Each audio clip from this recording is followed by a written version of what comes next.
Dans un petit village du Haut-Rhin, un meurtre sans précédent vient d'avoir lieu. Un cheminot de 40 ans est assassiné dans la maison de sa mère. L'arme du crime, une boîte à musique. Qui peut être l'auteur de ce crime d'une rare violence?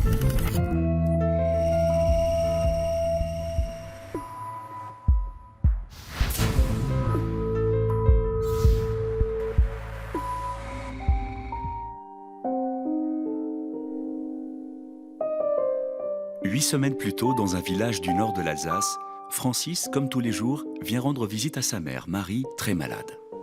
Ce jour-là, Estelle, son assistante de vie, d'ordinaire si calme, ne cache pas son inquiétude. On va venir à bout de cette vilaine toux. Elle a de la fièvre, non? Non, 37,9, ça va. J'ai vérifié il y a 2 minutes. Mais je vais surveiller, vous inquiétez pas. Elle est tellement pâle. On a déjà vu pire, hein, Marie? Non, Marie, je veux pas de ça. Reprends-toi. Je veux pas te voir pleurer. Bah laisse, si ça lui fait du bien d'évacuer. Non, il faut pas se laisser aller. Je fais du thé pour t'aider à avaler toutes ces gélules. Du thé à l'amande, ton préféré, ça te va? Cela fait maintenant 3 ans qu'Estelle s'occupe de la mère de Francis avec une quasi-dévotion, un investissement qui émeut beaucoup ce dernier. Attends, laisse, je vais finir. T'as l'air fatigué. Toi, t'as encore passé toute la nuit ici à la surveiller, non? Oui, mais j'ai pas le choix. Elle a besoin de soins, d'attention. Je veux pas qu'on soit obligé de la renvoyer à l'hôpital. Elle veut rester chez elle. Je vais rester ici ce soir. Toi, tu vas aller te reposer.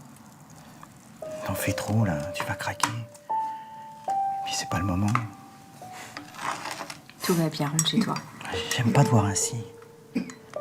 Tu connais pas ces médicaments, tu pourrais te tromper.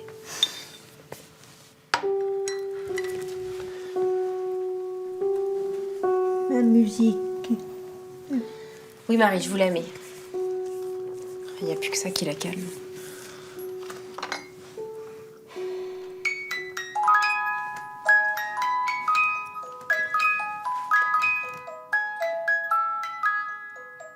Voir Marie comme ça me glaçait le sang. Autrefois, c'était une femme drôle, dynamique, pleine de vie. J'avais perdu ma mère juste avant de la connaître et c'est elle qui m'avait rendu le sourire. On avait passé des heures à parler ensemble. Marie avait séché mes larmes, m'avait pris sous son aile, aimé, alors la voir partir, ça m'était insupportable. Francis avait raison de venir la voir tous les jours. Il fallait qu'il passe le plus de temps possible avec elle avant qu'il soit trop tard.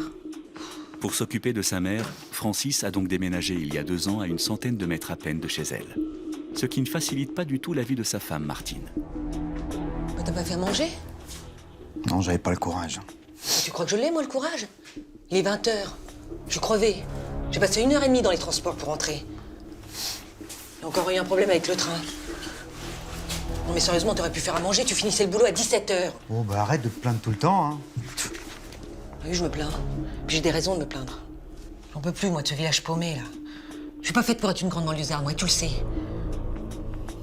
Je suis pas bien ici. On était si bien à Strasbourg. Il y a des choses plus graves dans la vie que ton petit confort. Oui, je sais. Et ta mère? Elle est mal. Eh ben, ça fait 2 ans qu'elle est mal. Puis tu vois, elle est toujours là, hein. Elle se bat bien, je vois pas pourquoi tu t'inquiètes. Non, mais franchement, on aurait pu rester à Strasbourg, hein. Faire 50 km pour venir la voir le week-end, ça aurait suffi. Non, ça n'aurait pas suffi, tu vois. Parce que bon sang, c'est ma mère et je dois prendre soin d'elle. Francis, il passait tout son temps chez sa mère. Elle lui prenait toute son énergie. Il en avait même plus pour notre couple. On avait décidé de pas avoir d'enfants, justement pour être libre et sans contrainte. Mais là, on était complètement prisonniers de la situation. On avait mis notre vie entre parenthèses. On s'était isolés dans ce village paumé. On voyait plus personne. Franchement, je savais que c'était égoïste de penser ça, mais moi j'avais hâte que ça s'arrête et qu'on reprenne enfin notre liberté. 9 jours plus tard, Martine est exaucée.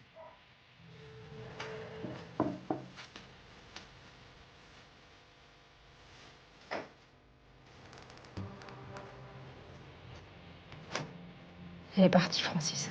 Quoi? Oui, Cette nuit, elle a appelé à 4 h du matin. Elle voulait te voir et voir ta sœur. Annie, elle a demandé à Annie. Oui, mais j'ai pas eu le temps de t'appeler. Elle m'a pris la main, elle l'a serrée très fort et... elle s'est éteinte. Bon, bah, c'est peut-être mieux comme ça, hein. C'est vrai. Elle souffrait tellement. Je sais pas comment on pouvait dire ça, c'était une battante, elle aimait la vie. Je suis désolée, c'est pas ce que je voulais dire, mais elle était tellement fatiguée, la pauvre. Ça m'énervait de voir Estelle se la jouer offusquée. Elle venait les larmes aux yeux comme si elle faisait partie de la famille. Alors, évidemment, moi je passais pour la femme sans cœur, hein. J'avais le mauvais rôle. De toute façon, je l'ai jamais aimée, celle-là. C'est ta faute si on était ici. C'est elle qui avait dit à Francis de déménager, pour être soi-disant à côté de sa mère. Mais moi, on me la fait pas, moi. Francis, lui, est bien loin des préoccupations de sa femme. Le décès de sa mère l'a plongé dans un profond désespoir. Mais une visite inattendue Bonjour Francis. va transformer sa tristesse en colère. Je viens pour maman, pour lui dire au revoir. T'es pas la bienvenue. T'étais où il y a 5 ans à bord de papa? Hein? T'étais pas là, pourquoi tu reviens maintenant? Tu faisais plus partie de la vie de maman depuis longtemps. Tu l'as pas soutenue quand elle était seule. Tu n'étais pas là quand on a diagnostiqué son cancer. Pas là quand elle souffrait. Tu sais très bien que pour papa, c'était pas ma faute. J'étais à l'étranger pour les boulots. Je peux plus être là, attends. T'as toujours des excuses, hein. Ton boulot, là, ton boulot, mais y a que ça qui compte pour toi. Non. Je suis là, maman. C'est trop tard. J'étais pas la bienvenue. Mais ça, j'avais l'habitude. Je m'étais jamais senti bien dans cette famille. Il y a toujours eu un malaise entre nous. Quand je suis partie de la maison, ils ont eu l'air d'être soulagés. Ils m'ont jamais appelé. Ils n'ont jamais pris de mes nouvelles. Alors j'ai fait pareil. C'est vrai que j'avais pas été très présente. Mais cette fois-ci, j'étais là. Tu fais mal, Francis. Lâche-moi. Fiche le camp. Je veux pas de toi chez moi. Francis! Francis, calme-toi. Je veux voir maman. T'attendras l'enterrement. Tu as pas rendu visite avant. Alors tu vois, tu mets pas les pieds dans sa maison. Francis! Pense à ta mère. Elle aurait certainement pas aimé que t'empêches Annie de la voir. Ah oui, qu'est-ce que tu sais de ce que ma mère aimait ou pas? Tu pouvais pas la supporter. C'est pas vrai! T'allais jamais la voir. Tu m'engueulais chaque fois que je rentrais tard de chez elle. T'es contente de la savoir morte. Je te jure que non! Francis! Francis! Il était triste, d'accord. Mais ça lui permettait pas de nous parler comme ça. Moi aussi, j'aimais ma mère. C'est juste que la voir malade, ça me prenait aux tripes. Les visites, ça m'angoissait, alors du coup, j'ai préféré les éviter. Et puis, je voulais pas que mes enfants la voient dans cet état. Je voulais les préserver. C'était pas par égoïsme. Depuis le décès de sa mère, la seule qui semble vraiment comprendre Francis, c'est Estelle. Je savais que ça allait arriver, et pourtant, tu vois... J'arrive pas à m'y faire. Je sais, je ressens la même chose. Il y a comme un grand vide. Ça me rappelle tellement de mauvais souvenirs. Un nom de ta mère. Mais comme je disais toujours à Marie, faut pas se laisser aller. On m'a proposé un poste du côté de Célestat. Une maison de retraite. Un bon job, bien payé. Et puis je dirigerais même une petite équipe. À mon âge, c'est une chance. Alors, je leur avais dit non à cause de Marie, mais ils m'ont rappelé. Alors là, je pense que je vais pouvoir... Tu vas pas partir quand même, tu vas pas me laisser. Bah non, je serai toujours là pour toi. Et puis si t'as besoin de me parler, tu pourras me téléphoner. Et Célestat, c'est pas le bout du monde. Estelle, tu peux pas partir. Pourquoi? Parce que j'ai besoin de toi, tu comprends? Je veux pas juste un coup de téléphone là, de temps en temps. On se verra alors. Tu comprends vraiment pas ce que je vais essayer de te dire. Bah, depuis toutes ces années, tu m'as soutenu, tu m'as écouté, tu as pris soin de ma famille. Tu fais partie de ma vie maintenant. C'est-à-dire? Reste, ne pars pas. Mais Francis, t'es marié. Avec Martine, ça va plus depuis trop longtemps déjà. Dis-moi que tu restes. Estelle, parle-moi. Qu'est-ce que tu ressens pour moi?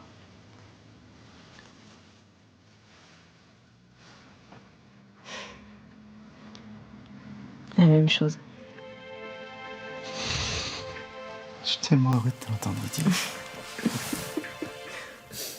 Je mentirais si je disais que j'avais jamais pensé à lui. Je rêvais d'un homme aussi sensible que lui. Capable de pleurer sans avoir honte, de tout abandonner pour prendre soin de sa famille. Un homme comme ça, c'était une chose rare. Oui, j'étais tombée sous son charme depuis longtemps. On avait passé des heures à parler, on se comprenait. Mais je m'étais toujours interdit de lui dire quoi que ce soit. J'étais là avant tout pour Marie. Mais maintenant qu'elle était plus là, j'avais envie de m'autoriser à l'aimer. Francis, quant à lui, s'autorise enfin à reprendre sa liberté, malgré toute l'affection qu'il ressent encore pour son épouse. Depuis le lycée, on est restés unis. On a marché côte à côte. Mais avec le temps, j'ai l'impression qu'on ne va plus dans la même direction. Comment ça? Tu veux revenir à Strasbourg, tu veux reprendre ta vie d'avant. Moi, j'ai besoin d'espace, de grand air, de revenir aux sources. Je t'ai fait venir ici il y a 2 ans, c'était pas uniquement pour maman, c'était parce que j'en ai marre de cette vie stressante en ville. Mais qu'est-ce que tu essaies de me dire? Tu veux qu'on reste ici? Ce que j'essaie de te dire, c'est que je veux qu'on se sépare. T'as quelqu'un d'autre, c'est ça, hein? C'est Estelle. Oui, il y a Estelle, mais c'est pas tout. Ça va plus entre nous, j'ai pas envie qu'on s'oblige de rester ensemble et après qu'on se déteste, la vie est trop courte. Tu me quittes. Après 20 ans. Je m'étais pas énervée. J'avais gardé mon calme. Même si à l'intérieur de moi, j'étais terrifiée à l'idée qu'ils partent. Je bouillonnais. Mais bon, comme il venait de perdre sa mère, fallait que je le préserve. Que j'aille dans son sens, que je sois patiente. Pour le récupérer. Si Martine est persuadée que le comportement de son mari est un moment d'égarement, Francis, lui, est sûr de sa décision. Il s'installe immédiatement chez Estelle, mais son empressement semble dérouter la jeune femme. Comment t'as su que t'aimais plus Martine? On s'est mariés trop vite, trop jeune. On s'est connus, on était des gamins. On a grandi, la flamme s'est éteinte, on est devenus différents. Je me suis mis sur pilotage automatique pendant des années. Et puis, je t'ai vu, et c'est toi qui m'as fait comprendre que j'étais pas heureux. Oui, mais peut-être qu'un jour tu verras une autre femme et tu m'aimeras plus. Mais non, jamais. Je t'aime plus que tout. J'avais peur. Peur que le choix de Francis soit dicté que par l'émotion due à la mort de sa mère ou par une crise de la quarantaine ou je sais pas quoi. Cela fait maintenant 1 semaine que Francis a déserté la maison et Martine ne peut s'empêcher de guetter son retour.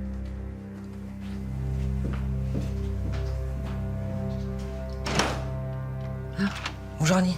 Bonjour Martine, je te dérange pas? Non, non, vas-y, rentre. Mais qu'est-ce que tu fais là? Je crois que t'étais partie après l'enterrement. Non, je suis restée à l'hôtel quelques jours. Je voulais revoir un peu la région, puis avec la succession, la paperasse, je voulais pas refaire un aller-retour. Francis est pas là. Ah bon? Ça m'arrange pas, je voulais qu'on choisisse une date pour le notaire. Puis assez vite, on m'a rappelé pour le boulot, faut que je rentre à Belfort. Tu le trouveras chez Estelle. Il est plus souvent ici maintenant. Vous vous séparez?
Francis avait toujours été le préféré, le fils prodige.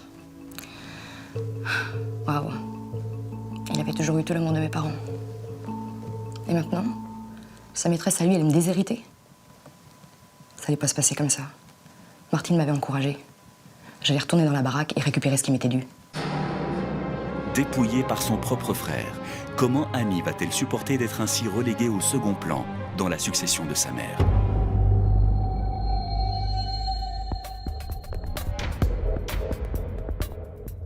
Annie s'empresse donc d'aller récupérer ce qui lui revient de plein droit dans la maison de sa mère. Mais sur le chemin, elle tombe nez à nez sur une maîtresse bien encombrante. Estelle? Oui. Annie, c'est ça? Ah oui, je vous reconnais, j'ai vu des photos de vous dans un album de famille. Des photos? Il devait pas y en avoir beaucoup chez ma mère. Qu'elle passait tout son temps avec mon frère et vous. Bah, qu'est-ce que vous voulez dire par là? C'était ma mère, pas la vôtre. Je tenais à vous le rappeler. Cette maison, c'est la mienne. Et il n'est pas question que vous l'habitiez. J'ai pas d'ordre à recevoir de vous. En fait, vous vous en sortez bien. La maison et le fils qui va avec. Qu'est-ce qui vous a pris de mettre le grappin sur Francis? Vous voyez pas qu'il est fatigué en ce moment? Qu'il va pas bien? Vous le volez à Martine, c'est ça? Quoi, mais vous délirez là? J'ai jamais voulu prendre la place de qui que ce soit. J'y crois pas Et une puis c'est seconde. Francis qui m'a proposé de vivre avec lui. Vous êtes une manipulatrice. Martine Bon, a raison. Ça suffit là, vous avez pas à me parler comme ça. Et puis vous êtes vraiment mal placé pour me faire la morale. Quand on a une mère comme la vôtre, on l'abandonne pas. Je sais pas ce que Martine avait pu lui dire pour la mettre dans cet état. En tout cas, cette rencontre m'avait ouvert les yeux sur la petite entente entre Annie et Martine. Elle s'était liguée contre moi et dans mon dos, Dieu sait ce qu'elle se racontait. Elle voulait me faire du mal, il fallait que je me méfie. Et le lendemain matin, en mettant de l'ordre dans les affaires de Marie, les soupçons d'Estelle vont se confirmer. Eh, mais qu'est-ce qui t'arrive? La boîte à musique, elle est où? Je sais pas, avec les affaires que t'as déjà rangées, enfin, je pense. Quelles affaires? Bah, t'es pas déjà venu faire du tri, hein? Non, parce qu'il y a des objets qui ont disparu. Moi, je pensais que tu les avais déjà pris. Bah non, mais je me serais pas permise de toucher quoi que ce soit sans ta permission.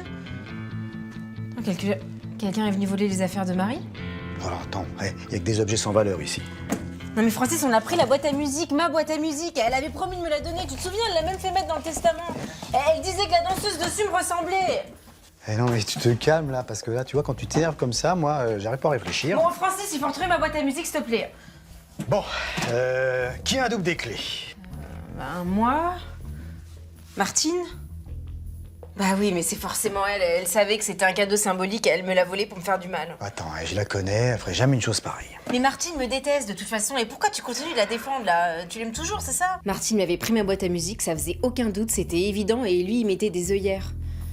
Je commençais sérieusement à douter de ses sentiments. J'étais peut-être là juste pour le consoler, un pansement en attendant qu'il aille mieux. Et quand il aurait séché ses larmes, qu'est-ce qui allait se passer? Il allait me quitter et retourner se blottir dans ses bras à elle? Si les pires craintes d'Estelle venaient à se réaliser, comment pourrait-elle réagir?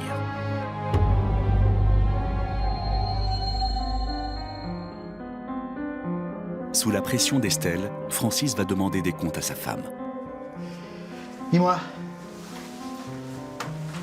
t'es pas allé faire un tour à la maison de ma mère dernièrement? Oh non, quelle idée, qu'est-ce que tu voudrais que j'y fasse? Pourquoi tu me demandes ça? T'as bien un double des clés? Bah oui, il doit peut-être quelque part par ici. Pourquoi tu me demandes ça? Des objets ont disparu. Bah quoi? Tu m'accuses, c'est ça? Écoute, Francis, je me suis montrée particulièrement conciliante, mais là, tu dépasses les bornes. Bah écoute, hein, t'es la seule à avoir les clés, alors. Non, y a pas que moi, je te signale. Y a ta maîtresse aussi. Sinon, je t'interdis de l'appeler comme ça. Comment tu veux que je l'appelle?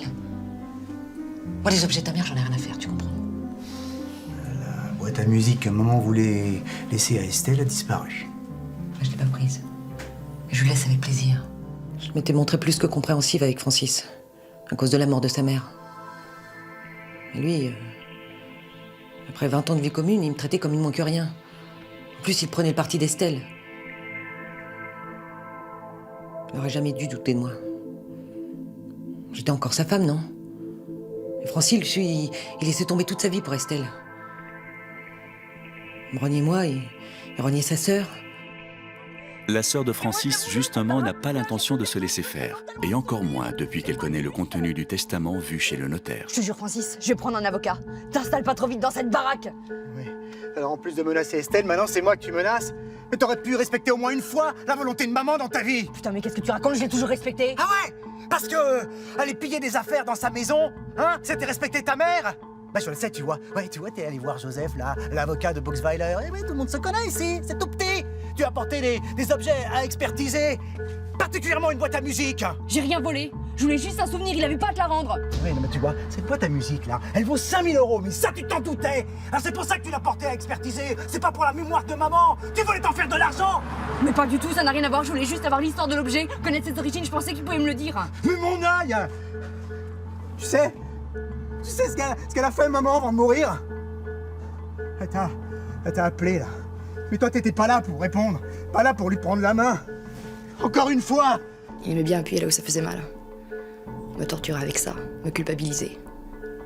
Je le détestais. Le lendemain, Francis sera frappé avec la boîte à musique qu'il vient de récupérer chez l'antiquaire. Mais qui de sa sœur, de sa maîtresse ou de son épouse sera son bourreau?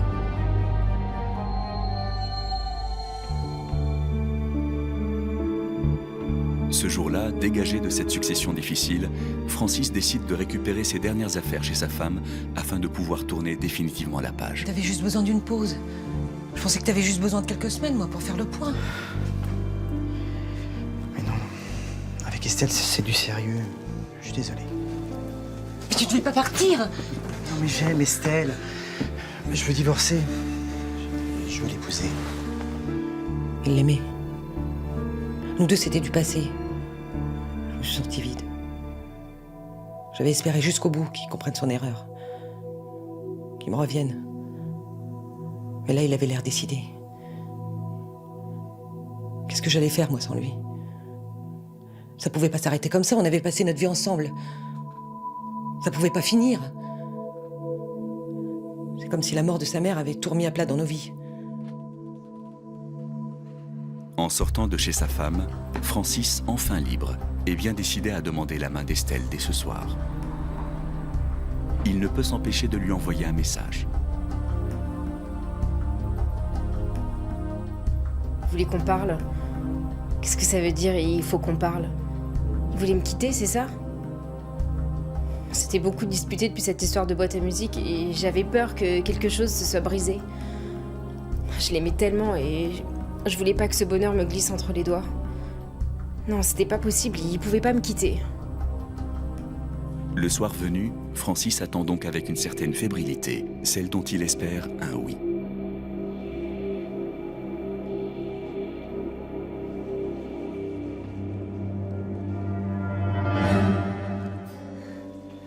Martine, qu'est-ce que tu fais là? Tu peux pas la demander en mariage. Hein? Je t'aime encore, moi. Allez, reviens à la maison. Mais Martine, s'il te plaît, c'est déjà assez dur comme ça. Oh, je sais que la mort de ta mère t'a chamboulé la vie. T'as perdu tous tes repères. Mais tes repères, ça a toujours été moi. Depuis qu'on est gamin. Oh, tu peux pas nier ça. Martine, laisse-moi raisonnable. Bah, t'as retrouvé la fameuse boîte à musique de ta mère. Tu vois? Tu croyais que je te l'avais volée?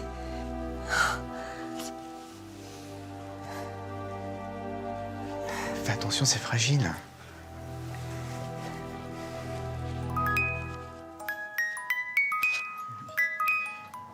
Estelle tient beaucoup.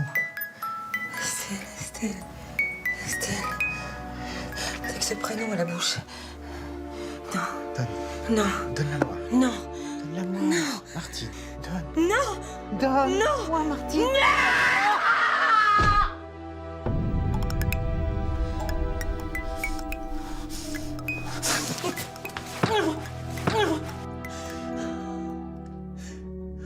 J'avais envie de mourir et de l'emmener avec moi.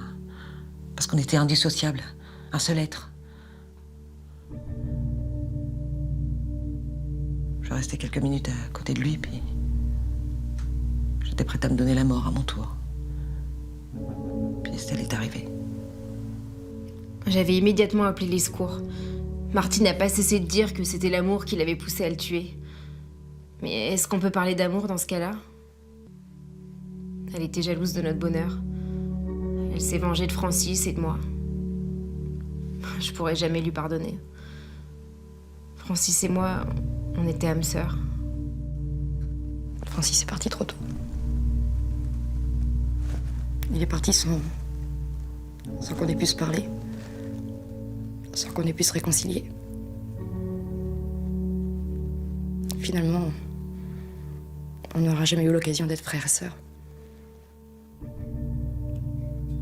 On n'aura été que des rivaux toute notre vie. Je le regrette tellement.